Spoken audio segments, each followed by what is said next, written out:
ଯିଏ କୃଷ୍ଣ ସେଇ ଜଗନ୍ନାଥ। ବଂଶୀ ସ୍ୱରରେ ସାତଟା ରଙ୍ଗରେ ସମସ୍ତଙ୍କୁ ବିମୋହିତ କରି ଦେଉଥିଲେ। ସେହି ନନ୍ଦ ରାଜାର ଟିକି ପିଲାଟି କେତେ ଛନ୍ଦ ଜାଣିଲ ସହି, ଟିକି ପିଲା ବୋଲି ଯାହାକୁ କହନ୍ତି ଚିରି ପକାଇଲା ବକାର ପାଟି। କବିତା କୋଳରେ କ୍ଷୀର ସୌରଥରେ ଓଦନା ଆସୁରୀ ପ୍ରାଣ ନେଲାଟି।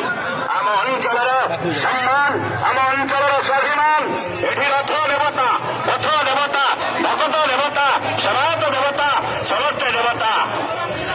ଧନୁ ପଛେ ପଛେ ବର୍ଷା ଗମେ କ୍ଷୀର ଧନୁ ପଛରେ ବାଛୁରୀ ଯେମିତି କ୍ଷୀର ପାଇଯାଏ, ଭଗତ ପଛରେ ସେ ଦେଖୁଛି ବଡ଼ଦାଣ୍ଡକୁ ଆସୁଛନ୍ତି। ଜାତି ବର୍ଣ୍ଣ ନିର୍ବିଶେଷରେ ସମସ୍ତେ ଆଇଲେ। କିଏ କୋଉ ଢଙ୍ଗରେ ମତେ ଦେଖୁଛି, କିଏ କୋଉ ଢଙ୍ଗରେ ମତେ ଡାକୁଛି, ସେ ଲକ୍ଷ୍ୟ କରୁଛି। ଇଏ କରି ଯୁଗ ଆଜ୍ଞା ସମସ୍ତେ ବ୍ୟତିକ୍ରମ। ଆପଣମାନେ ଦେଖିଥିବେ ପୁରୀରେ ଆଜ୍ଞା ପୋଡ଼ ପିଠା ପାଇଁ ଦି ପଣ୍ଡା ଗୋଷ୍ଠୀ ସେବାୟତ ଗୋଷ୍ଠୀ ଭିତରେ ମାରଗୋଳ ପିଠାପିଠି ଜୋର ହେଇଛି ଆଜ୍ଞା।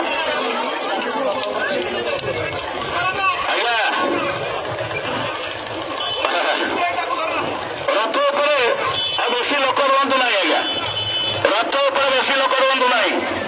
ଧୀରେ ଧୀରେ ଭକ୍ତମାନଙ୍କର ଭିଡ଼ ସେବାୟତ ମାନଙ୍କୁ ଛାଡ଼ିଦେଲେ ଆଉ କେହି ନ ରୁହନ୍ତୁ। ନ ରହିବା ପାଇଁ ଆମେ ଅନୁରୋଧ କରୁଛୁ।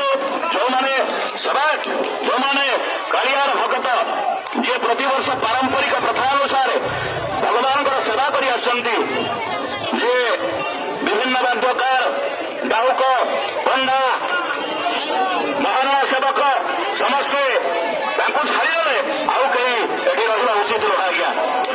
ସମସ୍ତେ ବ୍ୟସ୍ତ ବିବ୍ରତ। ଆଜି ଗୁମାନ ଭାଙ୍ଗି 9 ଦିନ ପରେ ସାରେ ମା ଲକ୍ଷ୍ମୀ ରୋଷ କରି ବହିଛନ୍ତି ଆଜ୍ଞା। ଲକ୍ଷ୍ମୀ ମା ରାଗିଛନ୍ତି। ଆମର ତଳେ ପୂଜା ପଣ୍ଡା ମାନେ ଅଛନ୍ତି, ଯେଉଁମାନେ ଭୋଗ କରିବା ପାଇଁ ଚାହୁଁଛନ୍ତି ତଳେ ଅଛନ୍ତି। ପୂଜା ପଣ୍ଡା ମାନେ ତଳେ ଅଛନ୍ତି ଆଜ୍ଞା। ରଥ ଚକାରେ ବାଡ଼େଇ ଦେଲେ ଚଳିବ। ଆଜି କାଳିଆ କହିଛି ଆଜି ଗୋଟିଏ ଦିନ, ଆଉ ଶ୍ରୀ ଗୁଣ୍ଡିଚା ଦିନ 2 ଦିନ। 2 ଦିନ ମୋର ଇଏ ମାଟି ଦେବତା, ଇଏ ଧୂଳି ଟିକେ ମୁଣ୍ଡରେ ମାରିଦେଲେ ଇଏ ସମସ୍ତେ ମୁଖ୍ୟ ଲାଭ କରିଯିବା। ମୁଁ ଲକ୍ଷ୍ୟ ରଖିଛି ଅନେକ ଭକ୍ତ ଆସୁଛନ୍ତି ସତ୍ୟ। ଜଣେ ଜଣେ ଭକ୍ତ ଏଇ ମା ଜଣେ ହାତ ଟେକି ଆଖିରୁ ଧାର ଲୁହ ଧରି ସେ କାନ୍ଦୁଛନ୍ତି। କାରଣ ଜୀବନର ଦର୍ଶନ, ଜୀବନର ମୂଲ୍ୟକୁ ଭଲ ଭାବରେ ଯିଏ ବୁଝିଛି, କାଳିଆକୁ ଅନେଇ କାନ୍ଦିବ। ସେ କାଳିଆ ଭିତରେ ଦେଖିବ, ନିଜ ଆତ୍ମାକୁ ଦେଖିବ।